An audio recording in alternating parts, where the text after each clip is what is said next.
والعاقبة للمتقين، والصلاة والسلام على سيد الأنبياء المرسلين محمد وعلى آله وصحبه أجمعين. يقول الله عز وجل في كتابه المجيد بعد أعوذ بالله من الشيطان الرجيم، بسم الله الرحمن الرحيم. تبارك الذي نزل الفرقان على عبده ليكون للعالمين نذيرا، وهو الذي جعل الليل والنهار خلفة لمن أراد أن يذكر أو أراد شكورا. وقال رسول الله صلى الله عليه وسلم فيما معناه: لا تزول قدم عبد يوم القيامة حتى يسأل عن أربع: عن عمره فيما أفناه، وعن شبابه فيما أبلاه، وعن ماله من أين اكتسبه وفيما أنفقه، وعن علمه ماذا عمل فيه. صدق الله العظيم وصدق النبي الكريم، ونحن على ذلك من الشاهدين والشاكرين. درنو محترمو حضارو، نن د نوي کال په ارتباط خبرې کوو. راځئ چې په دې باندې خبرې وکړو چې د تېر سوی کال څخه څه ګټه باید واخلو او د نوی کال لپاره څه پلانونه ولرو، او د یو مؤمن مسؤلیت څه دی چې د نوي کال لپاره باید کوم کارونه، کوم تدابیر باید ونیسي. دوستانو، 2023 کال پای ته ورسېد او نن د 2025 کال د جنوري د میاشتې 3 تاریخ دی،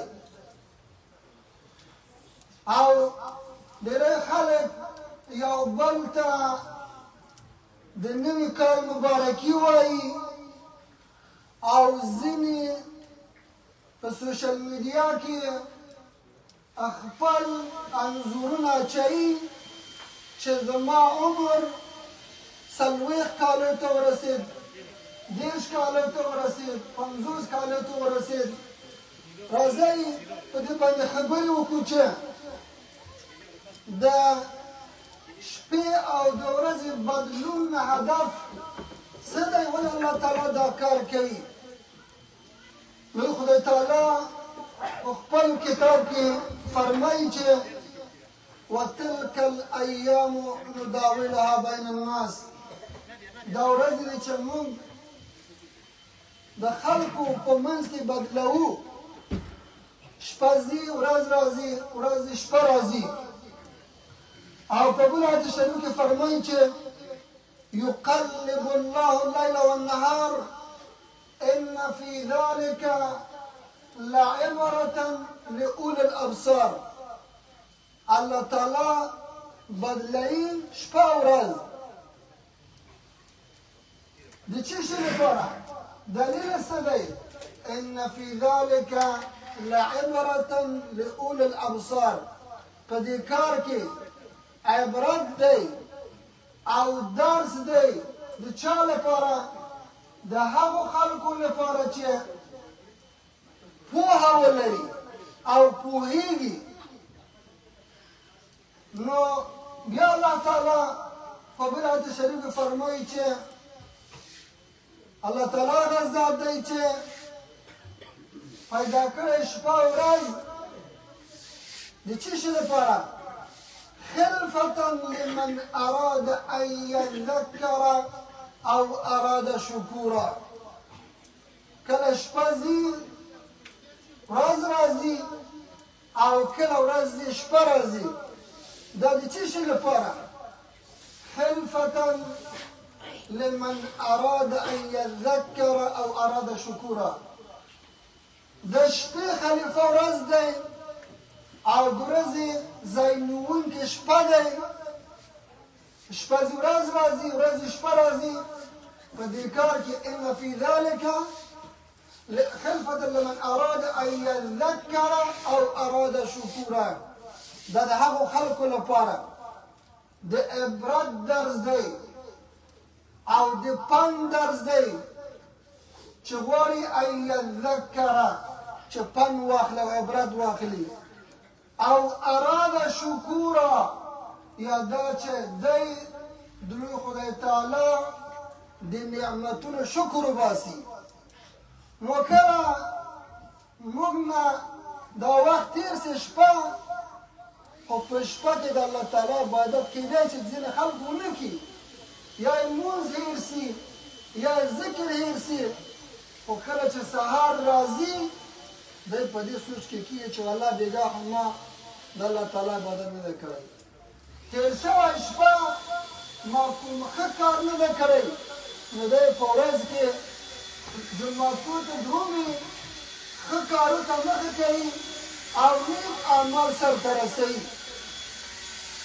او یا دا چې موږ خپل ځان ته وګورو او خپل شتمني ته وګورو، خپلو اولادو ته وګورو او متوجه سو چې ډېر خلک ماشومان نه لري، او دې ته متوجه سو چې ډېر خلک کورونه نه لري، او دې ته متوجه سو چې خلک ماشومان لري خو د خپلو ماشومانو څخه لرې دي، کورنۍ هم بلکې او دا مسافر د مسافرۍ شپې ورځې په بل ملک کې تېروي. او خپل ځان ته وګورو چې الله تعالی راته ښکلی صورت راکړی، او متوجه سو چې الله تعالی څومره نعمتونه ماته بخښلي. موږ په وطن کې په پیاده ګرځېدو، دلته نر او ښځې په موټرانو کې ګرځو، دا د الله تعالی نعمتونه دي. نو د دې نعمتونو شکر باید وباسو چې دا مال، دا ځان، دا شتمنۍ د الله تعالی په لارې کې مصرف کړو. او دوستانو وخت په سرعت سره تېرېږي، ډېر په سرعت. تر پرونه پورې خلکو د 2024 کال خبرې کولې، او نن د 2025 کال خبرې کوو. او ځینې خلکو سره چې په مجلسو کې کینو، خلک داسې وایي چې ولا امریکا کې دا وخت ډېر بې برکته دی، برکت نه لري ولا، او پیسې بې برکت دي، ولا پیسو کې برکت نشته. پیسې وګټو، د میاشت په آخر کې چې اکاونټ وګورو پیسې پاتې نه دي، او دا وخت دومره زر تېرېږي. د دې میاشتې کې را چې ورکوو، د بله میاشتې کې را پوره سوی نه په جیبو کې چې بیا د کرایې وخت راسي. دا وخت پرېږده چې د مارګجو خبره، هغه ملګري دوستان په میاشتې کې په زرګونو او زرګونو ډالرونه د کور لپاره ورکوي، یا نورو پیسې چې مجبور یم چې ورکړي، نو څومره په هغوی باندې فشار دی، څومره هغوی په تکلیف کې دي. نو دوستانو دا وخت تېرېږي ډېر په سرعت، او د وخت تېرېدل په چټکۍ سره، په سرعت سره، دا هم د آخرت د نښو نښانې څخه دی. نبي کریم صلی الله علیه وسلم په مبارک حدیث شریف کې چې راوي د انس بن مالک فرمایي: لا تقوم الساعة حتى يتقارب الزمان فتكون السنة كالشهر والشهر كالجمعة وتكون الجمعة كاليوم وتكون اليوم كالساعة وتكون الساعة كالظلمة بالنار. نبی کریم صلی الله علیه وسلم فرمایي چې د آخرت د قیامت د نښو نښانو څخه یو دا دی چې کال دغسې کېږي لکه میاشت، او میاشت دغسې ګرځي لکه اونۍ، او اونۍ دغسې ګرځي لکه ورځ، او ورځ دغسې ګرځي لکه ساعت او ساعت دغسې ګرځېدلی و چې پاڼې که چې په اور کې واچې زر سوځېږي نو وخت ډېر په سرعت سره تېرېږي. نو دوستانو راځئ چې د وخت نه ګټه پورته کړو او دا وخت د لوی خدای تعالی په عبادت کې مصروف کړو. عزیزای دل من، در ارتباط با سال جدید صحبت میکنیم و ایران گفتم که تا دیروز هنوز کامل نوشته نکردیم به اون دوستایی که خبر خوش پخش شدن که ما در این تاریخ الحمدلله 40 ساله شدم. تا هنوز کامنتاج وره جوایز وره ندادیم که سال 2025 رسید و مردم از 40 سالگی و 50 سالگی عکس پخش میکنن که ما اینقدر سال شدیم بسیار مردم خوشحاله. تو کلام نشدی، تو عمرت کم شده، عجلت کم شده، نزدیک شده به عجل خود میرسی. به طور مثال ما شما بریم به سفر عمره یا حج، ما چه روز وقت داشته باشیم؟ هر روزی که میگذره وقت ما کم میشه، کسایی که با عمره رفتن اینا میفهمن. 2 هفته وقت داری، هر شب روزی که میگذره چی میشه؟ وقت ما کم میشه. پس ما در این دنیا حیثیت مسافر داریم و کسی که جای سفر میکنه کنه به کالای تا پشکنه نمیبری، 10 جور کالا داری کنه در پشکنه میبری، کنه بوتای تا نمیبری. به اندازه ضرورت لباسای خودم میبری و به اندازه ضرورت با خود توشه میگیری، کل چیز نمیبری. این دنیا دوستای عزیز این قسم است، موقت. ببینید کسی که به دنیا نو پیدا میشه و میه، وقتی که امروز یک کسی را همین لحظه که برای ما یکی از دوستان پیش دروازه گفت یکی از افغانها وفات کرده، من نمیفهم به چی حاجل شوره بوده، برگردی که بوده جنازه میخوانیم ولی ما شما امروز شب فردا شود. در جنازه کسی که میریم در اوجه آذان نیست، قامت نیست، همین گفته میشه که صفا را برابر کنه، امام خلاص تکبیرها را شروع میکنه. چرا؟ این به خاطر از این است که وقتی که ما به دنیا میایم اول در گوش راست ما آذان داده میشه و در گوش چپ ما قامت گفته میشه. وقتی که آذان و قامت گفته شد چه کنیم باید؟ نماز بخونیم. کل فاصله عمر ما این همه قدر است که مثل یک وقت نماز که داخل شد و مؤذن آذان بده و بعد از او قامت بده نماز بخونه. وقت بسیار کم است این عمر، بسیار کوتاه. پس ما فکر نکنیم که بسیار عمر طولانی داریم. امام حسن بصری رحمه الله میفرماید که یا ابن آدم انما انت ایام، میگه ای آدم علیه السلام تو انسان میگه تو روز هستی. هر قدر که روزی که بگذره عمر تو کم میشه. پس دنیا رو میگه که 3 روز است، یکی دیروز است که گذشت و یکی فعلا است و یکی فردا است. یکی دیروز است که گذشت و یکی امروز است و یکی هم فردا است. پس ما باید اگر ما غم دیروز را بخوریم، مثلا در گذشته ما خطا کردیم، گناه کردیم، از اون درس نگیریم، برای فردای ما خود اصلاح نسازیم. اگر ما توبه کردیم الله ممنون گذشته را میبخشه، حالت هم جور میکنه، آینده هم جور میکنه. اگر ما در صورتی که در حال در آینده فکر کردیم و برای اصلاح فکر کردیم، خدای متعال کل از این جور میکنه. اگر این که ما فقط هم گذشته فکر کردیم که ولی بسیار کار خراب شده که رفت، حال آینده را جور نکنیم کل عمر ما برباد میشه و میره پشت کارش. حضرت علی کرام میفرماید که ارتحلت الدنیا مدبرة وارتحلت الآخرة مقبلة. مگه دنیا رفت و پشتش و شما دار داد.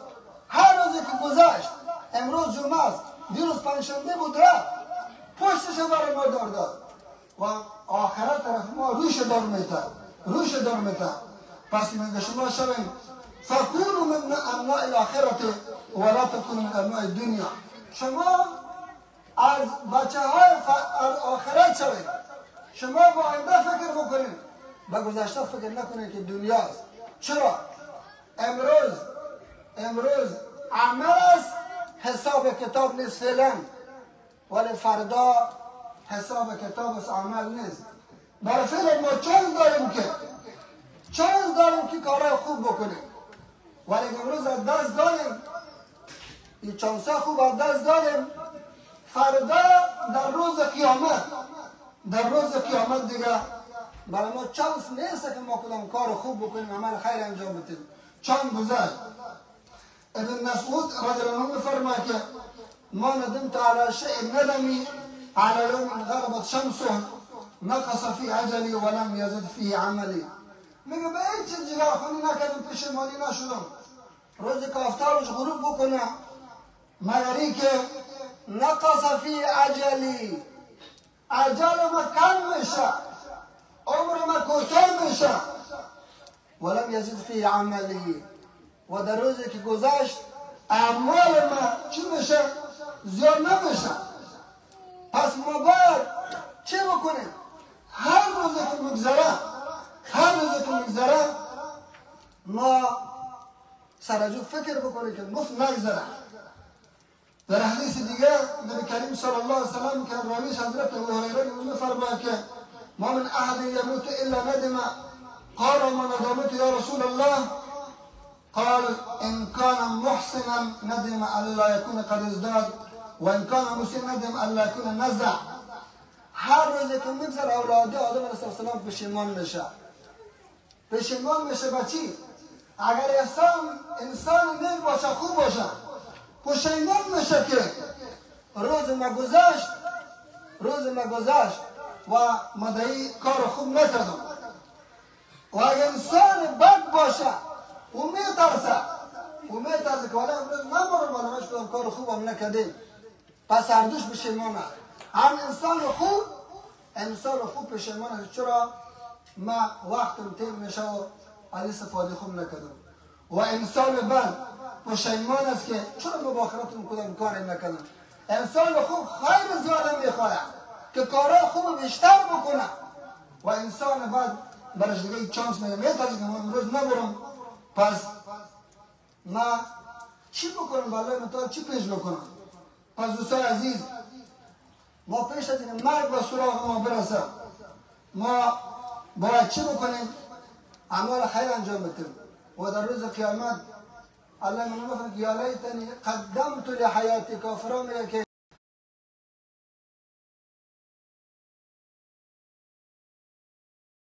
ای پروردگار من، کاش که من کار خوب میکردم، کار نیک میکردم. قدمت لحیاتی. امام فخر رازی رحمه الله یک از مفسرین است، میگه این الله مطالعه گفته که قدمت فی حیاتی، به زندگی فعلا میگه لحیاتی بر زندگی اصلی که زندگی آخرت است.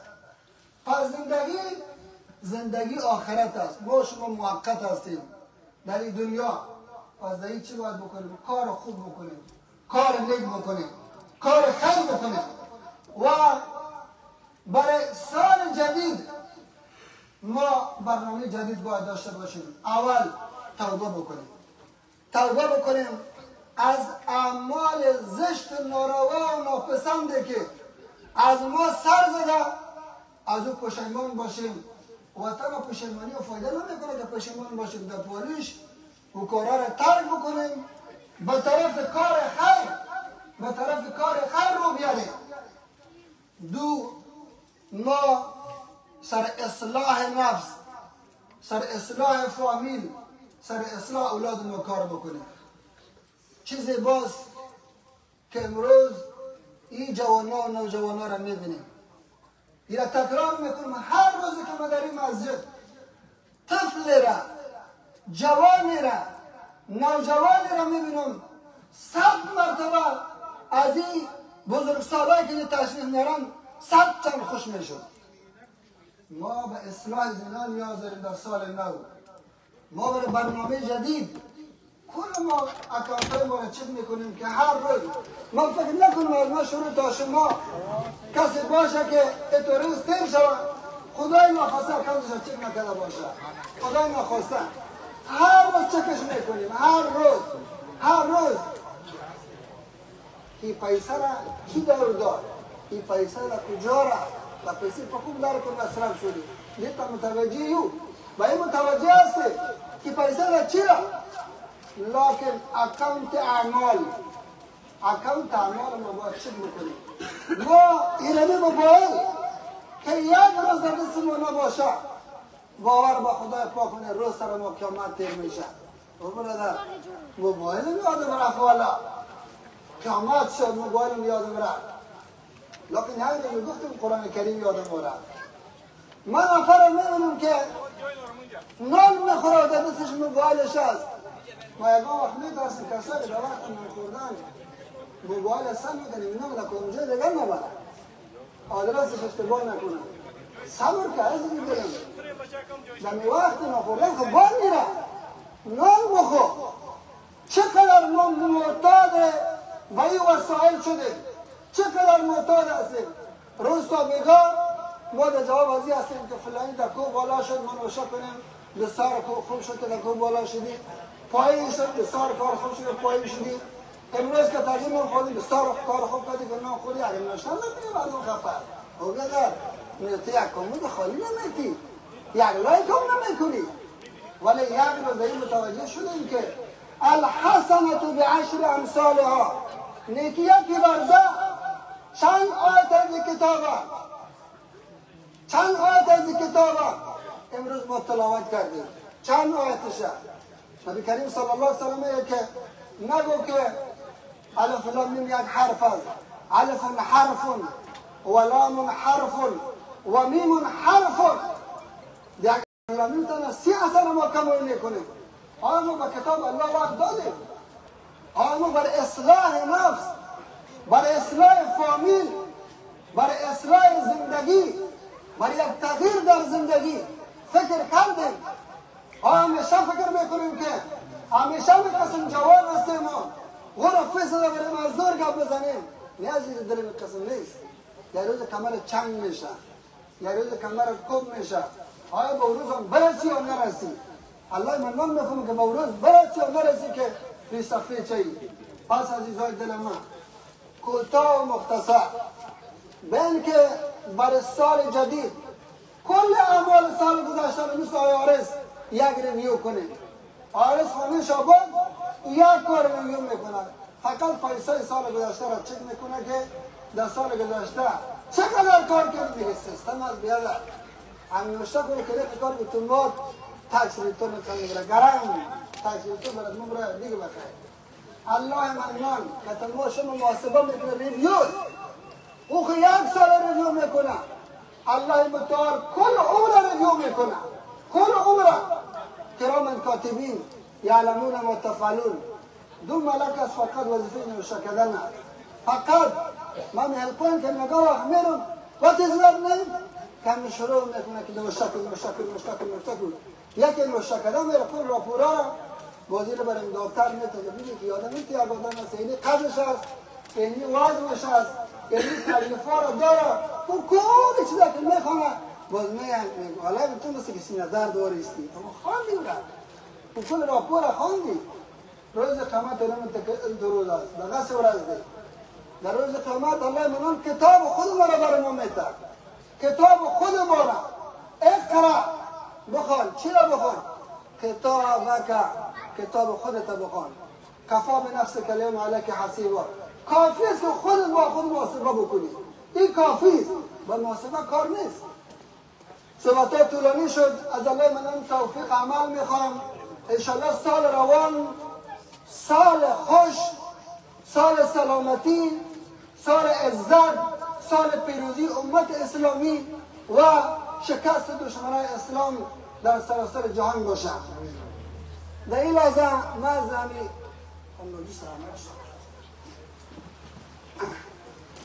از عزیز ما خواهش میکنم که بسیار کوتاه مختصر فقط همه قبول گوید که همه کسایی که در مسجد غذا میارن چند نفر است متوقع چون سال نو است ما برای سال برنامه و ضرورت داریم انشاءالله ایشان اعلام میکنم. ما ایشان بفرمایید خدا خیر بکنه. همین جوز باشه. السلام علیکم و رحمت الله و برکاته. جمعیتان مبارک باد. احمدالدین شیرزاد هستم و بخش غذا همکاری میکنم. ما تقریبا 30 نفر ریز داریم که اگر 30 نفر ما به 60 نفر تبدیل شود تقریبا از یک سال بالاتر نوبت سرش میرسه. اگر 60 نفر ما به 100 نفر تبدیل شود 2 سال بعد یک بار سرش نوبت میرسه. اگر کسی که علاقمند باشه خداوند عزیز شبت کن بده بیاین در اینجا نام خود نوشته کنن، نمبر تلفن خود نوشته کنن. ما در بین هفته همراهشان صحبت میکنیم که نوبت نانتان است. اگر کسی که میشه که او مسئول باشه کدام مشکل داشته باشه نفر بعدیش زنگ میزنیم او آدم رو نمیمونیم که مس کنه. السلام علیکم و رحمت الله و برکاته. جزاکم الله خیر.